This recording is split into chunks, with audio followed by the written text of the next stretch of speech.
Merong isang bata sa Batang Gilas na parang si Kai Sotto ang haba at tangkad at meron pang husay at galaw sa ilalim. At isa nga sa mga dahilan kung bakit madaling nakuha ng Batang Gilas ang champion sa Siaba Asia Cup Under 16. Ang batang tinutukoy ko mga boss ay nangangalang Jeremiah Antolin.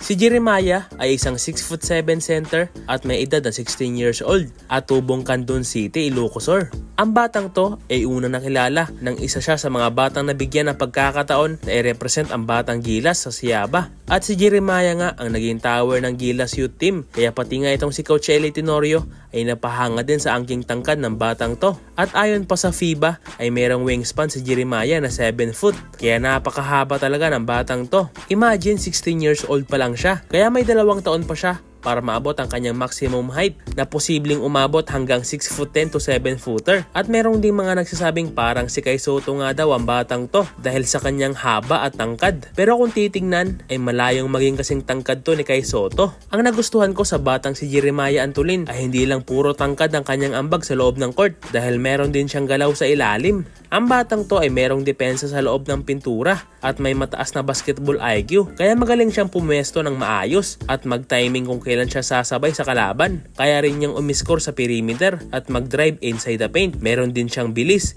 kaya nakakasabay siya sa mga fast break. At dahil nga sa haba ni Jeremiah ay madali lang niyang masupalpal ang mga kalaban at makakuha ng rebound. Nakapag-average nga si Antolin sa Gilas ng 6.5 points, 4.7 rebounds, and 3 assists per game. Ito nga at panoorin natin ang kanyang mga highlights.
Go, go, go, go, Jeremiah! Pa! Jeremiah! Shot!